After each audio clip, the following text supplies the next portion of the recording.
आरक्षणाचे जनक राजर्षी शाहू महाराज, ज्या राजाने आपल्या आयुष्यामध्ये परस्त्रीला माते समान मानलं, बहुजन प्रतिपालक कुलवाडी भूषण छत्रपती शिवाजी महाराज, त्या पद्धतीने स्वराज्य रक्षक ज्यांनी वयाच्या 14व्या वर्षी बुधभूषण नावाचा हा ग्रंथ लिहिला असे संभाजीराजे, त्यानंतर अण्णाभाऊ साठे ज्यांनी आपल्याला सांगितलं ये आजादी झूठी है, देश की जनता भूकी है, ही पृथ्वी शेष नाकाच्या मस्तकावर तरलेली नसून इथले कामकरी कष्टकरी मेहनत करणाऱ्या लोकांच्या हातावर तरलेली आहे, अशा प्रकारचा संदेश देणारे अण्णाभाऊ साठे ज्यांनी विदेशात जाऊन रशियाच्या चौकामध्ये जाऊन छत्रपती शिवाजी महाराजांचे पोवाडे गाण्याचे काम त्यांनी केलेलं आहे. त्यानंतर या देशाला अणुसंपन्न बनवणारे या देशाचे माजी राष्ट्रपती APJ अब्दुल कलाम, तसेच या देशाचे पहिले शिक्षण मंत्री मौलाना आझाद, राजमाता राष्ट्रमाता जिजाऊ माता रमाई माता भीमाई,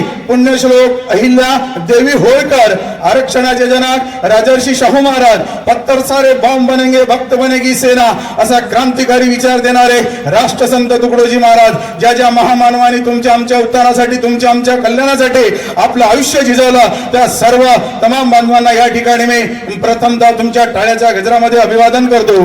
मला येण्याचा योग शिवजयंती उत्सव मंडळ समिती, संभाजी ब्रिगेड मराठा सेवा संघ, तसेच OBC मंडळ आयोग आणि जे काही शिवशाहू फुले विचाराचे लोक आहेत किंवा आपण जे विचार मानतो त्यांनी या ठिकाणी मला आमंत्रित केलं आणि ज्यांच्या निमित्ताने इथे येण्याचा मला योग आला असे आमचे मार्गदर्शक संभाजी ब्रिगेडचे महाराष्ट्र संघटक म्हणून आदरणीय प्रेमकुमार बोके सर, त्याच पद्धतीने जिजाऊ ब्रिगेडच्या आमच्या ताई आणि ज्यांचं महाराष्ट्रामध्ये झंझावत आहे, जिजाऊ ब्रिगेडच्या माध्यमातून आपण जनजागृती कशी करू शकतो, महिलांना सक्षमीकरण आपण कशा पद्धतीने करू शकतो, चंद्रपूर असेल पुणे असेल कोणत्याही जिल्ह्यामध्ये कार्यक्रम घेतात आणि जिजाऊ ब्रिगेड वाढवण्याचे काम करतात असे सीमाताई बोके. त्यानंतर प्रेमकुमार बोके सर आपल्या महाराष्ट्रात तुमच्या अंजनगावमध्ये साहित्यिक आहेत, लेखक आहेत, एवढंच नाही तर महाराष्ट्रातला कोणताही जिल्हा असू द्या त्या जिल्ह्यामध्ये व्याख्यान देण्याचं काम करतात आणि ज्यांनी चळवळीसाठी आपलं आयुष्य समर्पित केलं. त्यानंतर मन मेंदू आणि मनगट सशक्त करण्याचं काम त्यांनी केलं. मराठा सेवा संघाचे अध्यक्ष आदरणीय पुरुषोत्तम खेडेकर साहेब यांनी आम्हाला विचार दिला आणि या विचाराचं एक जातीवंत उदाहरण म्हणजे मी आहे. एक मुस्लिम समाजाचा व्यक्ती जर छत्रपती शिवाजी महाराजांवर बोलत असेल तर हे मला मिळालेले संस्कार माझ्या घरातून नाही आहेत, हे मला मिळालेले संस्कार कुठून नाही आहेत, हे संस्कार जर मला कोणी दिले असेल तर ते संस्कार मला मराठा सेवा संघाच्या माध्यमातून मिळालेले आहेत. राष्ट्रासोबत असणारं प्रेम कशाला म्हणतात आणि हे राष्ट्रासोबत असणारं प्रेम सांगत असताना त्यांच्या जीवनामध्ये असणारं एक ऐतिहासिक उदाहरण आहे, एक किस्सा आहे. कान्हेरगडची लढाई झाली आणि त्या कान्हेरगडच्या लढाईमध्ये रामदास पांगेला नावाचा एक मावळा त्यांचा मारला गेला, शहीद झाला आणि शहीद झाल्यानंतर ते युद्ध छत्रपती शिवाजी महाराजांनी जिंकलं आणि जिंकल्यानंतर एखादा राजा जेव्हा युद्ध जिंकत असेल तेव्हा तो आनंद व्यक्त करणार, आपल्या गडावर जाणार, स्वराज्यामध्ये दौंडी देणार. परंतु छत्रपती शिवाजी महाराज एकमेव असे नेते होते जे छत्रपती शिवाजी महाराजांनी तो रामदास पांगेला नावाचा त्यांचा माळा धारातीर्थी पडला, शहीद झाला, आपली युद्ध लढाई जिंकले. परंतु आपल्या राजगडावर न जाता महासाहेबांना न भेटता कोणताही गाजावाजा न करता छत्रपती शिवाजी महाराज ते रामदास पांगेला यांच्या वडिलाला जाऊन भेटतात आणि गेल्यानंतर त्यांच्या वडिलाला सांगतात की तुमचा मुलगा आमच्या स्वराज्याच्या कामी आलेला आहे आणि तुम्ही म्हातारे झालेले आहात आणि म्हातारे झाल्यानंतर तुम्हाला पेन्शनची जी व्यवस्था आहे ती माझ्या स्वराज्यामधून माझ्या सरकारच्या खजिन्यामधून तुम्हाला मी करत आहे. होते एवढी ताकद छत्रपती शिवाजी महाराजांच्या या विचारामध्ये आहे, या संस्कारामध्ये आहे, या इतिहासामध्ये आहे. एवढंच नाही तर वीर भगतसिंग सुखदेव राजगुरू यांना जेव्हा फाशी झाली होते आणि फाशी झाल्यानंतर यांचे आजोबा, यांची आई आणि त्यांचे भाऊ, चुलते काका सर्व भगतसिंगला भेटायला येतात. काय परिस्थिती असेल. काही लोक लढलेले आपल्या समाजामध्ये राहतात कारण ते आपल्या देशासाठी, आपल्या समाजासाठी, आपल्या राष्ट्रासाठी झगडले. आपल्याला आपल्या पंजोबाचं नाव आठवत नाही. काही जणांना तर मला वाटतं आपल्या आजोबाचंही नाव आठवत नसल कारण काही दिलं नसल. ही परिस्थिती आज आहे. परंतु भगतसिंग जेलमध्ये होते, फाशीचा एक दिवस उरला होता आणि त्या ठिकाणी त्यांना विचारलं, त्यांचे वडील त्यांचे सर्व नातेवाईक त्यांना पाहायला गेले. भगतसिंगचा चेहरा अतिशय प्रसन्न आणि टवटवीत झाला होता. विचार करा, काय मानसिकता असेल. भगतसिंगचं वजन सुद्धा त्या जेलमध्ये वाढलेलं होतं. एखादा जर असता तर मला फाशी होणार आहे या चिंतेने ग्रस्त झालेला असता आणि फाशीच्या भीतीने कदाचित वजन कमी झालं असतं, जेवण सोडलं असतं. परंतु आपल्याला या ठिकाणी सांगताना मला तुम्हाला असं वाटते की भगतसिंग यांना जेव्हा भेटायला गेले तेव्हा त्यांच्या आईचा चेहरा थोडासा, शेवटी आई आहे.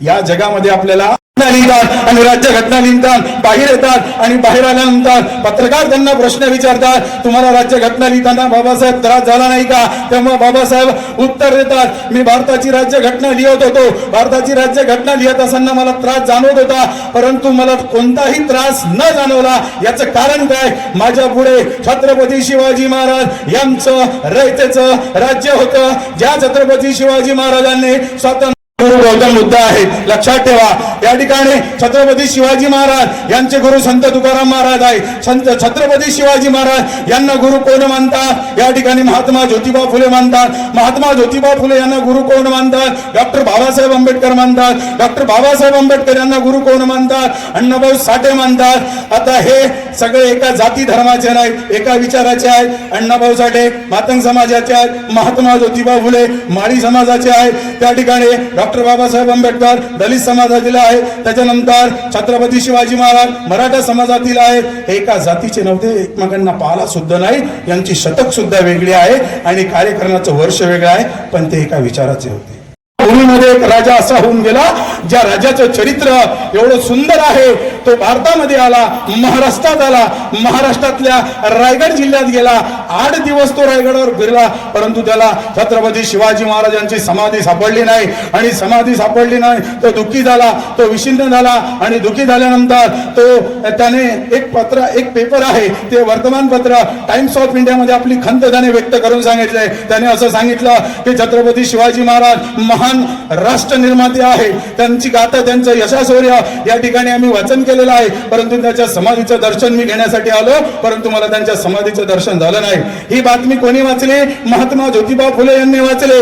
महात्मा ज्योतिबा फुलेंना असं वाटलं, जर इंग्लंडचा अधिकारी या ठिकाणी इतिहासकार येतो आणि छत्रपती शिवाजी महाराजांची समाधी शोधण्याचं काम करतो आणि ही समाधी शोधून काढण्याचं काम करत असताना त्या ठिकाणी महात्मा ज्योतिबा फुले रायगडावर जातात. 3 दिवस काट्या कुपाट्या बाजूला काढतात आणि बाजूला काढल्यानंतर त्या ठिकाणी छत्रपती शिवाजी महाराज यांची समाधी शोधून काढतात. त्याच्यावर फुलं वाहतात, दर्शन घेतात आणि राजाला मुजरा करतात. मुजरा करतच नाही तर 1000 ओळीचा पोवाडा लिहितात आणि पोवाडा लिहिल्यानंतर तर ते माळी समाजामधले माझे महात्मा ज्योतिबा फुले आहेत.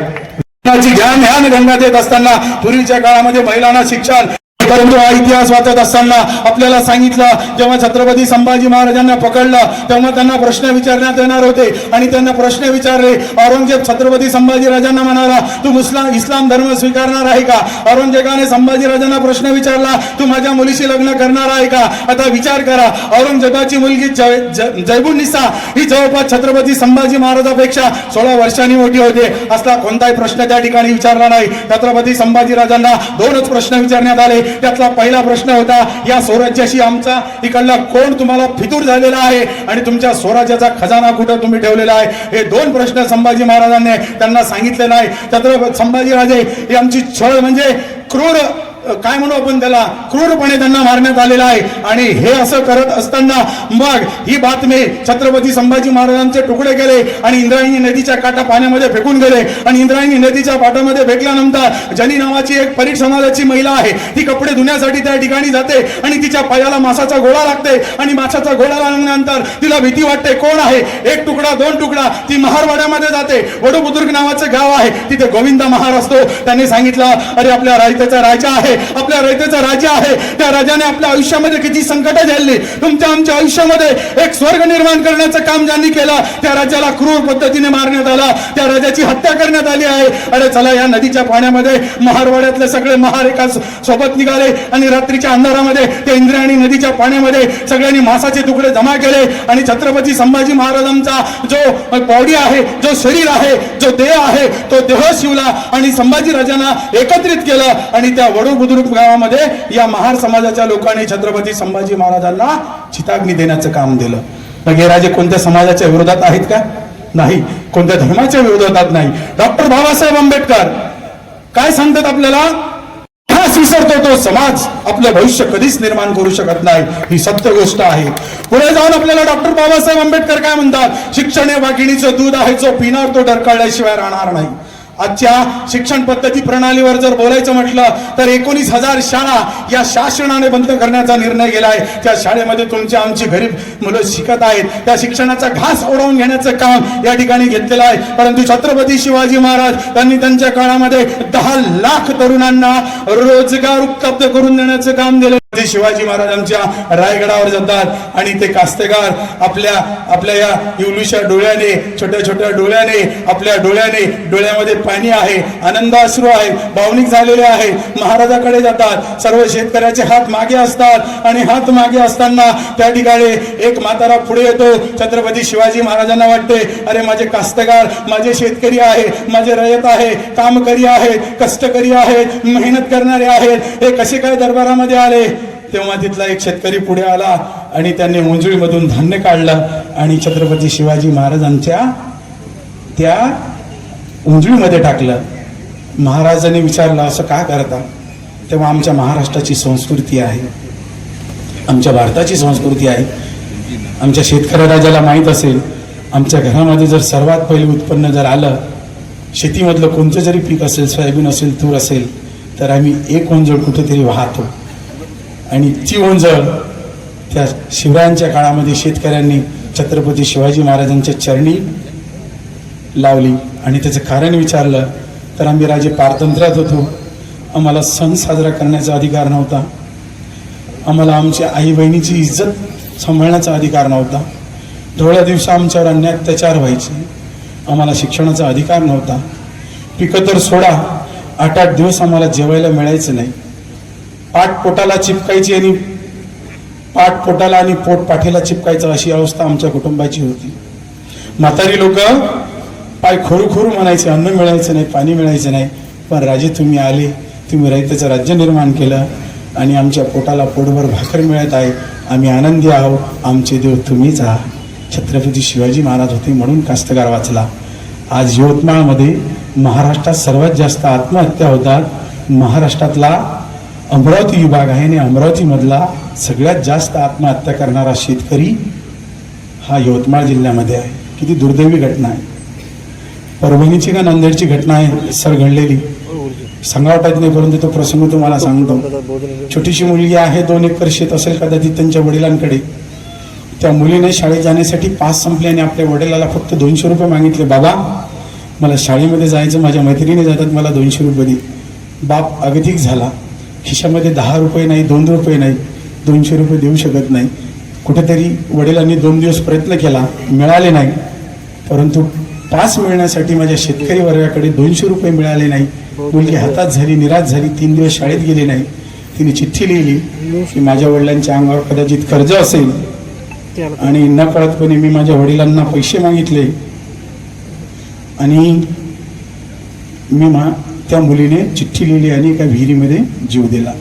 ही अवस्था आज आपल्याला पाहायला मिळते. म्हणून छत्रपती शिवरायांचे 10% जरी विचार आपण या महाराष्ट्राच्या मातीमध्ये शेतकऱ्यासाठी जर लावले तर मला असं वाटते की या देशातला भूमिपुत्र पाण्या वाचून आणि अन्ना वाचून कधीच मरणार नाही. याच भूमीमध्ये संत गाडगे महाराज यांचा सुद्धा जन्म झालेला आहे.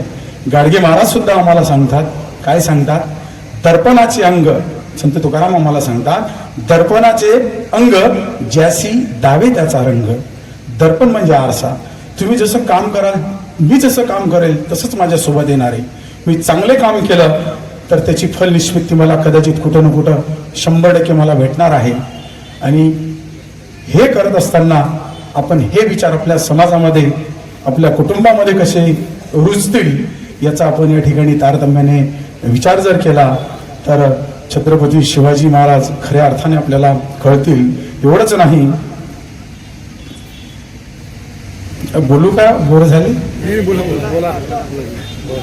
अन्नभावासाठी आपल्याला विदारक परिस्थिती सांगतात. समशानातील सोने नावांची त्यांची कथा आहे. या समशानामध्ये तुम्ही जाणार, समशानामध्ये मी जर गेलो तर समशानामध्ये जाण्याची हिंमत सकाळी आहे, 10 वाजता आहे, संध्याकाळी नाही जाऊ शकत. कारण आपल्याला सांगितलं तिथं भूत असतात, भूतनी पण असतात, बरोबर आहे. आणि ते बालपणाचं चित्र तुमच्या माझ्या मनामध्ये आहे. परंतु अण्णाभाऊ साठे यांनी एक पात्र असं या ठिकाणी आपल्याला सांगितलं. शेवटचे उदाहरण तुम्हाला या ठिकाणी सांगतो. आणि अण्णाभाऊ साठे आपल्याला सांगतात गरीबाचं आयुष्य म्हणजे आयुष्य आहे काय आणि श्रीमंताचं जीणं म्हणजे जीणं आहे काय. अण्णाभाऊ साठे भीमा नावाचा एक पात्र व्यक्ती घेतात आणि त्या भीमा नावाच्या व्यक्तीचं वर्णन करतात आणि वर्णन करत असताना सांगतात हा भीमा नावाचा जो व्यक्ती आहे हा व्यक्ती एका सोन्याच्या आपल्या दगड फोडण्याच्या खाणीमध्ये काम करतो. काम करता करता करता त्याला 2 चिमुकली मुली असतात आणि आपल्या कुठेतरी काम करायचा आणि उदरनिर्वाह करायचा. उदरनिर्वाह केल्यानंतर छत्रपती आपल्याला या ठिकाणी अण्णाभाऊ साठे सांगतात काही काळानंतर त्या ठिकाणी ती खाण बंद होते आणि भीमा नावाचं काम करणारा जो व्यक्ती आहे या व्यक्तीला काम बंद झाल्यामुळे त्याला त्या ठिकाणी रोजगार मिळत नाही. मुले उपाशी राहतात, पत्नी उपाशी राहते, तो उपाशी राहतो. आणि त्या ठिकाणी आपल्याला अण्णाभाऊ साठे पुढे जाऊन सांगतात अशा अन्नाच्या आणि कामाच्या शोधामध्ये त्या ठिकाणी तो भीमा नावाचा व्यक्ती इकडे तिकडे फिरत असतो आणि इकडे तिकडे फिरत असताना त्या ठिकाणी आपल्याला जो भीमा आहे एका स्मशान भूमीमध्ये जातात. त्या ठिकाणी एक श्रीमंत व्यक्ती मेलेला असतो आणि त्याची प्रेताची राख त्या ठिकाणी असते. उन्हामध्ये काहीतरी चमकल्यासारखं वाटतं आणि चमकल्यानंतर तो पाहतो पूर्ण मड्याची राख चाळून काढतो. सोन्याचे कण मिळतात, सोनाराच्या घरी जातो. सोनाराच्या घरी गेल्यानंतर ते सोनं विकतो, त्यातून पैसे मिळतात. कुठेतरी ज्वारी आणणार, गहू आणणार, भाजीपाला आणणार आणि आपल्या चिमुकल्या मुलीचा घास भरवणार. आणि आता अशा पद्धतीने भीमाला एक नवीन काम मिळालं. मडा आहे, मड्याची राख आहे, राखेतील सोनं आहे. परंतु लोक रोग मरणार नाही. एक दिवस त्या गावातला एक व्यक्ती मरण पावला. त्याच्या तोंडामध्ये सोन्याचा विडा ठेवला. परंतु पावसाळ्याचे दिवस आहे, विजा कडकडाट करत आहेत, कोल्ह्यांचा आवाज येत आहे, स्मशान भूमीमध्ये भयान समशांत आहे. आणि त्या ठिकाणी त्या प्रेताला स्मशान भूमीमध्ये नेलं. त्याला जाळण्याऐवजी त्याला पुरण्यात आलं आणि पुरल्यानंतर रात्री 12:30 वाजता भयान अंधार रात्री आहे. या अंधार रात्रीमध्ये तो भीमा नावाचा व्यक्ती आपले टिकास घेतले, एक फावडा घेतला आणि स्मशान भूमीकडे निघाला. स्मशान भूमीकडे निघाल्यानंतर वरून पाऊस येत आहे, वरून विजा चमकत आहे, कुठेतरी प्राण्यांचा आवाज येत आहे, कुठेतरी कोल्ह्यांचा आवाज येत आहे. परंतु अशाही परिस्थितीमध्ये पोटाची खडगी भरायची आहे, माझी 2 मुलं घरी आहेत, त्यांना अन्न घरी न्यायचं आहे. या दृष्टिकोनातून तो भीमा नावाचा व्यक्ती त्या ठिकाणी गेला आणि गेल्यानंतर त्या ठिकाणी तो त्या मड्याला, त्या प्रेताला त्या जमिनीमधून बाहेर काढण्याचं काम करत होता. परंतु अशाच परिस्थितीमध्ये गावातील 10 माणसं कंदील घेऊन स्मशान भूमीकडे येत होते. भीमा भिला थावरला. त्याला असं वाटलं जर लोकांना माहीत झालं मी या गावातील प्रेतांना बाहेर काढतो आणि त्यांच्या तोंडामध्ये असणारं सोनं बाहेर काढून येतो तर माझ्या कुटुंबाला आणि मला सुद्धा मारून टाकणार. भीमा त्या प्रेताच्या तोंडामध्ये त्याने ते काढण्याचा प्रयत्न केला. आता त्या प्रेताच्या तोंडामध्ये या भीमाचा हात बसला. गावातील लोक जवळ येत होते. भीमाने काय केलं, आपल्या जवळचे कुऱ्हाड घेतले, आपला हात तोडला आणि भीमा त्या ठिकाणी निघून गेला. आणि दुसऱ्या आणि तिसऱ्या दिवशी धुरो भेटला की खान चालू झाली. म्हणजे सांगायचं काय आहे की जीवन काय आहे, आयुष्य काय आहे हे अण्णाभाऊ साठे यांनी सुद्धा आम्हाला सांगितलेलं आहे. आणि शेवटी जाताना एकच छोटंसं उदाहरण आहे.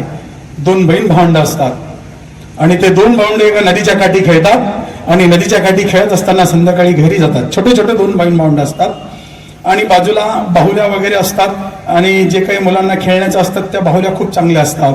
त्या छोट्याशा बहिणीला ती बाहुली आवडते. ती तिच्या मोठ्या भावाला सांगते दादा मला बाहुली आवडली, मला दुकानातून घेऊन दे. तो आपल्या बहिणीला घेऊन जातो आणि त्या दुकानदाराला त्या बाहुलीची किंमत विचारतो. त्या दुकानदाराने सांगितले 200 रुपये. कदाचित 200 रुपये याला माहीत नव्हते, परंतु यांच्याकडे पैसे नव्हते. परंतु मुलगी नाराज झाली. तिची बहीण त्याला सांगत होती, विनवणी करत होती, दादा मला या ठिकाणी बाहुली घ्यायची आहे. त्या ठिकाणी त्या दुकानामध्ये काम करणारा एक कामगार होता. तो दुकानाचा मालक आला.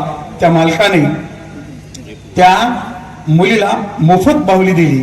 तेव्हा तो काम करणारा व्यक्ती त्या मालकाला असं म्हणतो, तुम्ही जर येणाऱ्या जाणाऱ्या दिवसातल्या 2 लोकांना जर मोफत बाहुली दिली तर तुमचं दुकान कालेल कसं, तुमचं दिवाळा निघेल. तेव्हा त्या दुकानदाराने दिलेलं उत्तर तुमच्या आमच्या आयुष्याला लागू पडतं. त्यांनी सांगितलं, बाबा मी जरी त्या मुलीला ती फुकट दिली, मी तिचा आनंद तिला दिला, परंतु एक लक्षात ठेव, तिला जो झालेला आनंद आहे आणि त्या आनंदाला कोणत्या तरी एका चांगल्या माणसाने, कोणत्या तरी मानवतेच्या माणसाने, कोणत्या तरी नैतिकतेच्या माणसाने ती बाहुली मला मोफत दिली, हे आयुष्यभर तिच्या मनावर ते राहील. आणि जेव्हा ती मोठी होईल तेव्हा तिच्या मनात असा विचार येईल की या समाजामध्ये, या देशामध्ये असे चांगले माणसं सुद्धा आहेत. ही चांगली भूमिका निर्माण करण्याचं काम त्या ठिकाणी केलं. शेवटी आपण पाहत आहोत की आजचं वातावरण काय आहे। इस देश में गंगा जमुना बहती है बहने दयारो, इस देश में गंगा जमुना बहती है बहने दयारो। तुम करो कुरान का अदब हम करे, झगड़ा न कभी हिंदू मुसलमान करे। आपस में हमें जो लड़वाए उसके लिए हम जान का जंग का ऐलान करेंगे। झगड़ा न कभी हिंदू मुसलमान करेंगे, झगड़ा न कभी हिंदू मुसलमान करेंगे।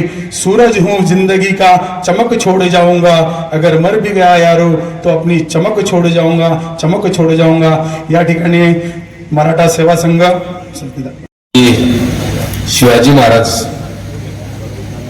यांच्या जयंतीनिमित्त त्यांना मी प्रथमतः विनम्र अभिवादन करतो। मतदारसंघाचे लाडके खासदार बळवंतरावजी वानखडे हे आपल्या वेळातला वेळ काढून कार्यक्रमाला उपस्थित झाले, त्यांचे मी आभार मानतो। या कार्यक्रमाचे अध्यक्ष सुधाकर पवारसाहेब